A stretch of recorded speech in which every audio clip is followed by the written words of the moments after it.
Hello friends, आज की इस वीडियो में हम लोग जानेंगे पदार्थ के बारे में। तो वीडियो को अंत तक ज़रूर देखें। अगर वीडियो पसंद आए तो लाइक और सब्सक्राइब ज़रूर करें। चलिए शुरू करते वीडियो को। पदार्थ के यहाँ 3 अवस्थाएं हैं। शुरू करते पदार्थ से। तो पदार्थ किसे कहते हैं? तो पदार्थ कोई भी वस्तु जो स्थान घेरता हो, जिसमें भार या वजन, भार मतलब जानता ही होंगे आप लोग, भार या वजन हो, जो रुकावट डालता हो, उसे पदार्थ कहते हैं। यहाँ देखिए, कोई भी वस्तु कर रहा है जो स्थान घेरता हो। स्थान घेरने का मतलब कोई भी चीज़ मान लीजिए कि हम या इस पेन को इस पर रखे, यहाँ पर नीचे में कुछ तो स्थान घेरा होगा, कुछ तो जगह छेका होगा, इसी को कहते हैं स्थान घेरना। जो क्या करता है? स्थान घेरता हो, जिसमें भार हो। मतलब कि मान लीजिए कि अगर हम इस पेन को इस तरह उठाएंगे तो थोड़ा सा ज़रूर हमको बल इस पर लगाने पड़ेगा। मतलब इसमें क्या है, पेन में एक तरह के हमको इसमें 10 ग्राम क्यों ना हो, लेकिन भार इसमें, वजन इस पेन में है ना, हो, जो रुकावट डालता हो। रुकावट डालने का मतलब कि अगर हम इस कलम को देखिए, इस कलम को हम अगर इस कॉपी पर इस तरह रख के अगर दबाएंगे तो यहाँ पर देखिए इसके आगे नहीं जा रहा है, आगे नहीं जाता है। मतलब कि यहाँ पर क्या कर रहा है, ये कॉपी रोक रहा है। आप लोग साइकिल चलाते होंगे तो हमेशा आप लोग फॉलो किए होंगे कि जब आगे की ओर साइकिल चलाइएगा तो हवा जैसे तेज़ बहता है तो आपको पीछे की ओर ठेलता होगा। उसी को कहते हैं रुकावट डालना।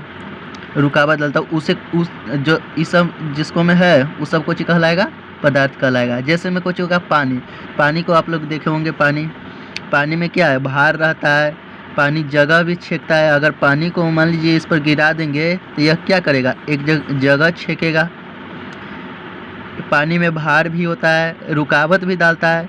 आप लोग नदी में नहाते होंगे, तैरे होंगे तो देखे होंगे कि जब आप लोग नदी में जाते हैं तो वहाँ पर आगे की ओर बढ़ते हैं, लेकिन धाराएं मारती है तो कुछ करते हैं, आपको पीछे की ओर धकेल देता है धारा। इससे पता चलता है कि पानी में भी क्या है, रुकावट डालने का क्षमता रहता है। अब लकड़ी में देखिए, लकड़ी क्या है, तो लकड़ी देखिए, लकड़ी को उठाते हैं तो भारी लगता है ना, जिसमें वजन है। यानी कि लकड़ी को आप लोग क्या कर सकते हैं कि लकड़ी में वजन है, उठाएंगे तो कुछ ना कुछ तो हमको भारी ज़रूर लगेगा। छोटा ही लकड़ी के उठाएंगे, बड़ा ही लकड़ी के उठाएंगे, फिर भी हमको कुछ ही लगेगा, भारी लगेगा। यानी कि वजन, भार इसमें होगा लकड़ी में। फिर लकड़ी कुछ करता है, स्थान घेरता है। अगर मान लीजिए कि लकड़ी को हम कहीं जगह पर रखेंगे तो वहाँ के जो जगह है वो क्या करेगा, छेक लेगा। फिर क्या है, रुकावट।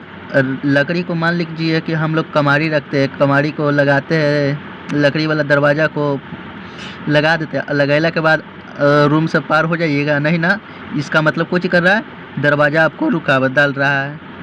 फिर हवा एग्जाम्पल में लीजिए, हवा भी एक प्रकार के पदार्थ है।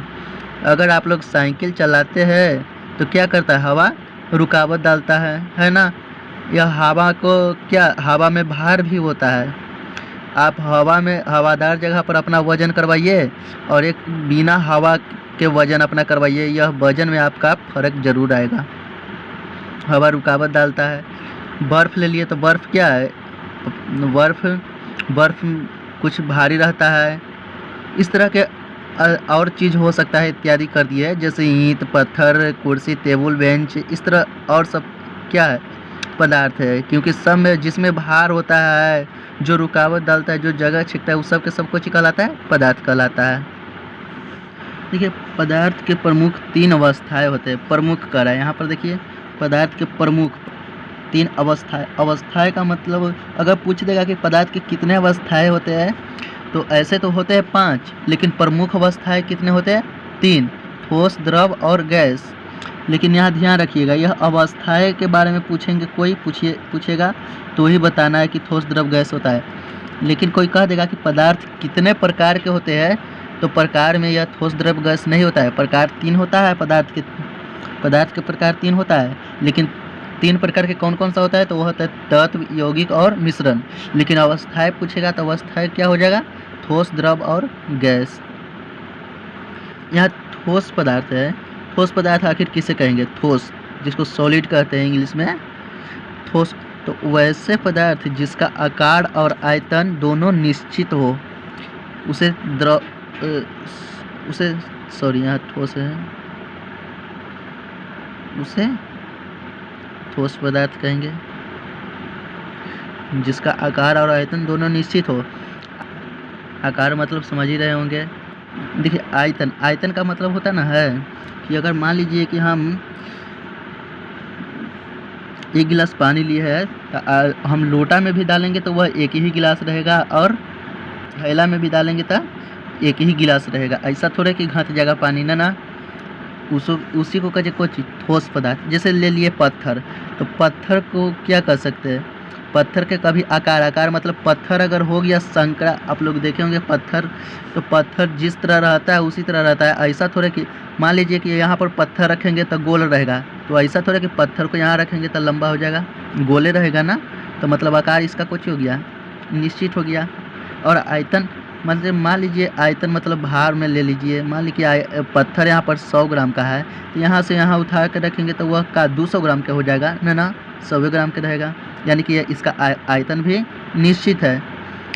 लकड़ी में भी कुछ ये आकार और आयतन निश्चित होता है, लोहा में भी इसी तरह। मान लीजिए ईंट ले लेते हैं। ईंट में क्या है, ईंट मान लीजिए कि इस आकार का होता है ईंट,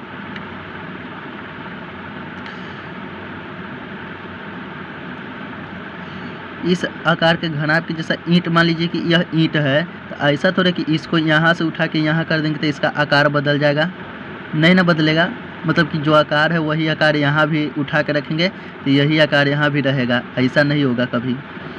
और जितना इसको में भार है, इसको यहाँ से यहाँ तक उठा के रखेंगे ना, तो इसका यहाँ भी उतना ही भार होगा जितना यहाँ रहेगा। यानी कि इसका भी आकार और आयतन क्या होता है, निश्चित होता है। ठोस का मतलब कठोर से याद रखिएगा कि जो पदार्थ कठोर हो गया, हल्का भी कठोर हो गया तो उसको ठोस कहेंगे। इत्यादि मतलब बहुत सा होता है।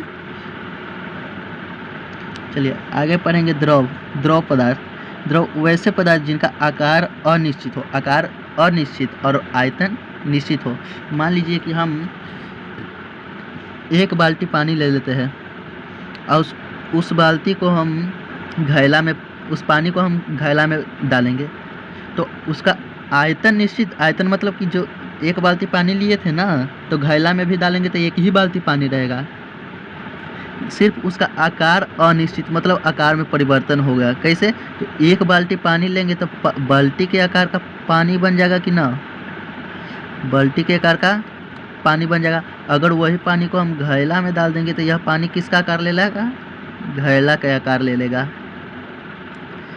जैसे में कोची कि पानी तेल है, तेल को भी वही करिए, यहाँ बाल्टी में से पानी में डालेंगे, घैला में डालेंगे तो घैला के आकार का ग्रहण कर लेगा, आकार ग्रहण कर लेगा। अगर इस घैला में के पानी को तसला में डालेंगे तो तसला के आकार ग्रहण कर लेगा। उसी को द्रव कहते हैं। यहाँ याद रखिएगा कि द्रव उस पदार्थ को कहते हैं जिसके कुछ बहाव हो। बहाव मतलब कि अगर हम फर्श पर उसको बहाए ना तो वह इन्ने उन्हें वो बहता चला जाए, उसी को कहेंगे द्रव।